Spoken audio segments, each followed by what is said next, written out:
In the year 10191, humanity can travel through space thanks to a valuable substance called spice, which is only found on a planet called Arrakis. The locals are known as freemen and are treated cruelly by the Empire because nobles have come to the planet to colonize and control the supply of spice.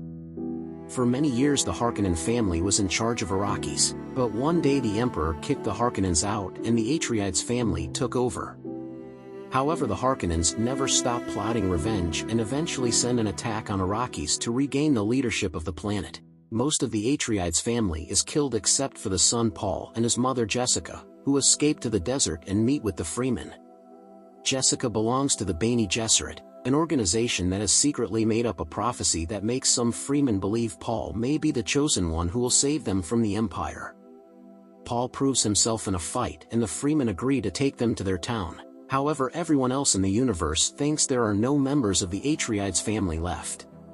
The leader of the Harkonnen family, Vladimir, rewards his nephew Rabban for completing the mission by putting him in control of the spice production on Arrakis. In the desert, Paul's group rushes to hide when they hear a spaceship drop a bunch of Harkonnen soldiers. They leave a body behind as bait, and when the soldiers come closer, a thumper begins calling for the giant worms. The Harkonnens hear the noise and guess the plan, so they fly to the nearest rock formation. At that moment an eclipse makes the sky dark and the Freemen use the chance to shoot at the soldiers with their laser weapons from afar. One of the soldiers comes down to check on the fallen bodies, so Paul rushes to steal a blade and starts fighting the guy, showing off great skills before killing him. A second soldier appears behind Paul, but Jessica immediately beats him to death with a rock. Once the battle is over, the Freemen extract all the water from the dead bodies. Jessica suddenly throws up and the others think she's disgusted by the sight, but she's secretly pregnant. Then all the soldiers' bodies are piled up and the Freemen call a giant worm to devour them. Meanwhile, Rabban is told that he should move his troops away from Freemen territories because they're losing too many men there. Furious, Rabban begins beating up his assistant while yelling that they're losing men to rats. Eventually Paul's group reaches the Freemen's town. Many people aren't happy to see Paul and are wary of him, but some locals believe the prophecy and bow to him. Stilgar tries to convince the council that Paul is the chosen one, but they don't take him seriously. Paul and Jessica are still given food, and the spice in the dish makes Paul have a vision he can't understand. Afterward, Jessica is called to watch the ritual in which they extract the water from the warrior Paul killed and add it to a lake in the cave. Stilgar explains that this is one of thousands of water caches created by the Freemen to help terraform the planet. Then he reveals their Reverend Mother is dying and they would like Jessica to take her place. Jessica accepts for the sake of helping Paul. She's taken to a cave where the Reverend Mother touches her face while the Freemen outside pray. Next, the Freemen give the water of life to drink, explaining that the poison frees the soul and will kill her but will also help her see. Jessica takes a sip and immediately starts having a convulsion as the fetus inside her changes. As her eyes turn blue, the Reverend Mother realizes she's pregnant and calls the ritual a mistake. After the Reverend Mother dies, an argument ensues among the Freemen. Some think it was a miracle that Jessica survived while pregnant and it proves the prophecy, while others think the prophecy is a lie created by the big families and that their savior shouldn't be an outsider. Paul interrupts the fight to explain his mother had been trained to survive poisons, so it wasn't a miracle. He also says he has no intentions to lead and that he only wants to fight beside them, but his humility only makes Stilgar more sure that he's the chosen one. When Jessica wakes up, she tells Paul that the baby can now talk to her and that he should drink the water too. Sometime later, Paul is given a tent and some food to make a trip through the desert so he can learn the Freemen's ways. Paul carefully walks on the sand, but he isn't very good at it, so Chani joins him and teaches him how to improve his technique. She also teaches him many things about the desert and being a Fremen, and as they start spending time together, they begin falling for each other. In town, Jessica continues to talk to her baby and begins planning how to make the non-believers change their minds. A few days later, a harvester appears in the desert to gather spice.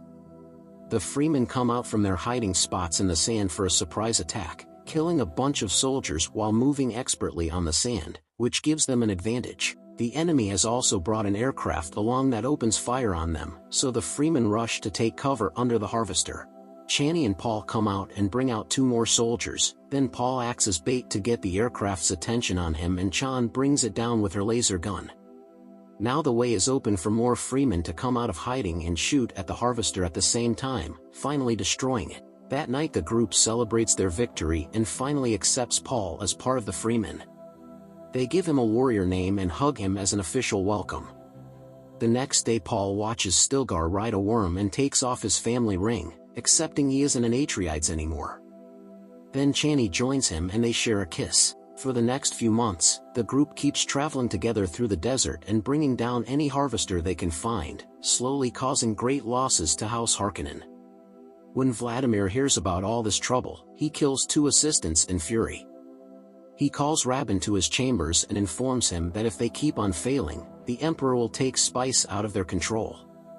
Rabban must make things right or he'll be punished. Back to Paul, he wakes up from another nightmare. He tries to share it with Chani, but he doesn't remember much. He sees himself following a woman into war while hundreds of people die around them. Chani tells him weird dreams are just a consequence of being exposed to spice for so long. Afterward Paul gets ready for the Freeman's Rite of Passage, which consists of summoning and riding a sandworm. Paul tests the sand on a few spots until he finds the perfect place and puts down a thumper. Soon a worm bigger than usual appears, yet Paul isn't afraid. He jumps on top of it and using some hooks, he manages to hold onto the worm before he falls off. After some struggling, he gets on the right spot and connects the hook to start riding the worm properly, gaining the respect of the freemen. Everyone cheers for him, but some of them also bow since this is also part of the prophecy. The news quickly reaches Jessica, who asks her followers to spread the word. She decides to travel to the south to gather followers there, but Paul doesn't go with her. When he says goodbye, he realizes she's the woman in his dreams. Sometime later the freemen attack a spice depot, which destroys 80% of the enemy's harvest. Furious, Rabban gathers his troops and flies to the desert to look for the freemen.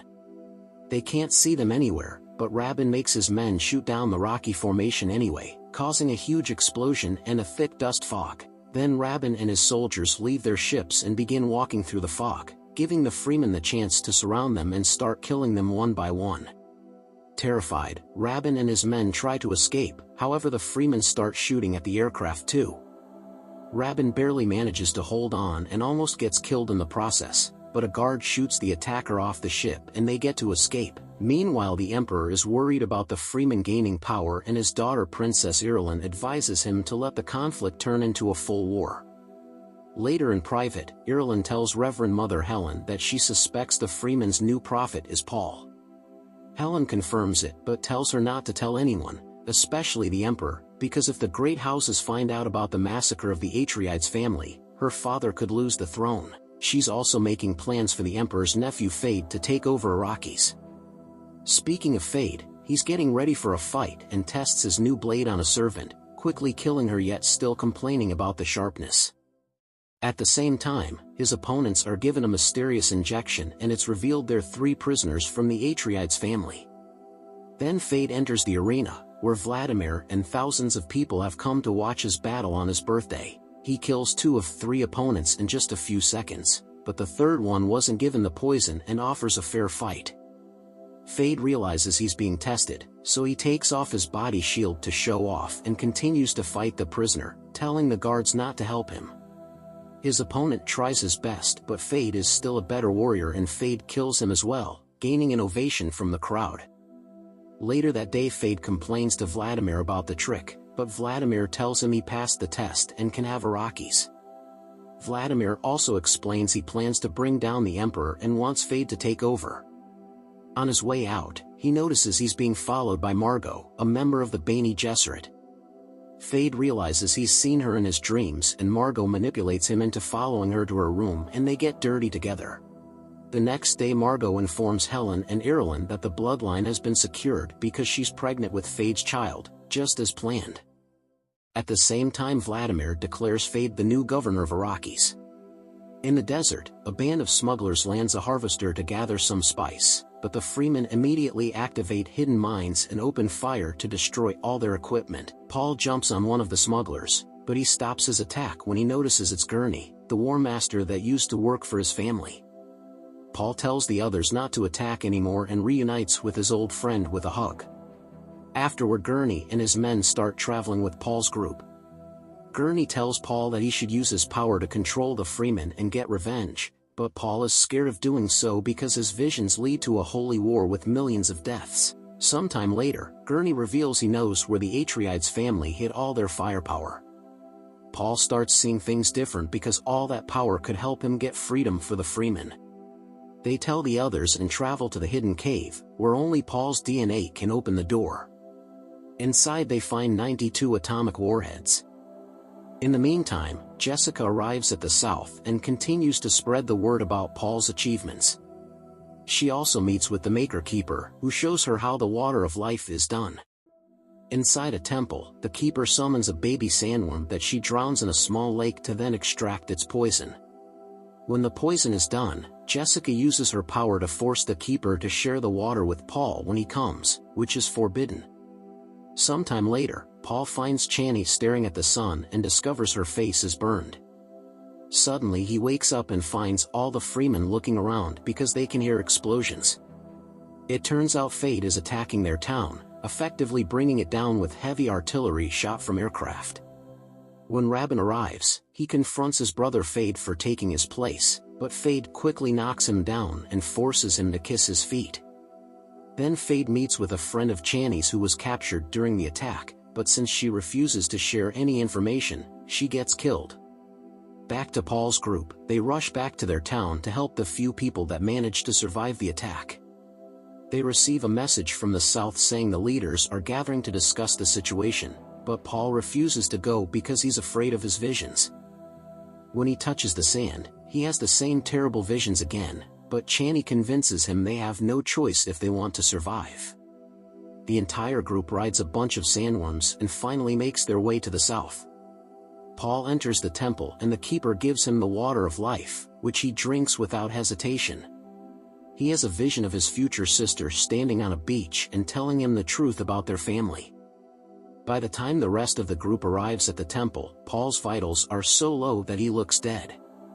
Chani is furious and tells Jessica she should fix it, but Jessica uses her power on Chani to force her to finish the ritual. Chani combines her Thier with a small amount of the water of life, then she drops that liquid on Paul's lips to make him wake up. Everyone bows because they consider this a miracle, but Chani slaps Paul and then leaves in a huff. Afterward in private, Paul explains to Jessica he can see all the futures and understand the past. He's also seen his entire bloodline and learned that Jessica is Vladimir's daughter.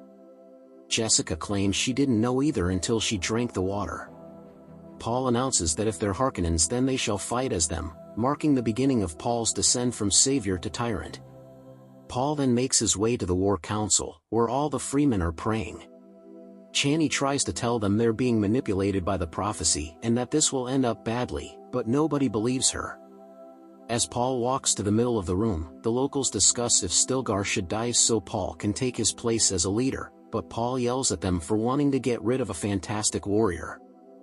Then he offers a grand speech, talking about himself as a prophet and surprising everyone by mentioning things from a random person's past he only knows thanks to the water. Everyone is impressed and falls to their knees again, accepting Paul as their leader for good. Then Paul puts on his father's ring again, calls himself the Duke of Arrakis, and promises to bring green paradise for the freemen. Everyone except for Chani chants his name, ready to fight for him. Moments later, the Emperor receives a message from Paul challenging him for the throne. In private, Helen tells Irulan that her father will lose the throne no matter who prevails, but her family can remain in power if Irulan marries the victor. Sometime later, the Emperor's army arrives at Arrakis. Paul makes a plan with the freemen and reminds them to capture the Emperor alive. Vladimir sees the arrival too and tells Fade to warn all the great houses. Soon the Emperor meets with Vladimir and his nephews to demand information, but since Vladimir knows nothing about what's happening in the south, the Emperor makes a guard punish him. At that moment the freemen open fire, destroying the enemy's shields thanks to the atomic warheads and causing sand to blow everywhere, providing cover. They also arranged a bunch of thumpers to summon an army of worms, which they rode right into battle to kill hundreds of soldiers at the same time. Many freemen come out of the sand as well, attacking from behind structure so the enemy is surrounded on all sides. The soldiers try to fight back, but they aren't used to the desert and their loss is inevitable. Soon the freemen make their way inside and Paul walks through the room without anyone reacting because they are protecting the emperor. Paul finds Vladimir trying to crawl away, and after calling him grandfather, he kills him. On his way out, he tells the others to feed Vladimir's body to the desert and take everyone prisoner. For the next few hours, the battle carries on and the freemen are clearly winning. Rabin tries to escape, but Gurney finds him and challenges him, killing him in just a few seconds as revenge for losing his duke and friends. The battle ends that night and all the bodies are burned down except for Vladimir's, who is thrown in the sand. The next morning, Paul learns that the great house's ships are above them, waiting to attack. He gets Gurney to send a warning, saying that if they don't honor his ascendancy and attack him, their warheads will obliterate the spice field. Then Paul announces he'll marry Ireland so they can rule together, but he wants the emperor to answer for the massacre of his family. The emperor refuses to negotiate, so he gives Fade his blade and chooses him to represent him in a fight. Paul calls Fade cousin and the duel begins. Both men are amazing warriors and the fight is pretty equal, but soon Fade knocks Paul down and mocks him while calling Chani his pet. Refusing to give up, Paul attacks again, and in just a few moves Fade manages to stab him twice. However, this was a trick by Paul, who has made himself vulnerable to bring Fade close and stab him right in the heart, killing him. As the freemen chant Paul's name, Ireland has no choice but to accept the marriage and give Paul the throne. Paul extends his hand and forces the emperor to kiss his ring, causing everyone to bow. Upset, Chani leaves the room while Gurney informs them that the great houses have answered that they'll honor Paul. In the end, Paul orders Stilgar to take the freemen to paradise. Chani doesn't join them and goes to the desert to escape on a worm.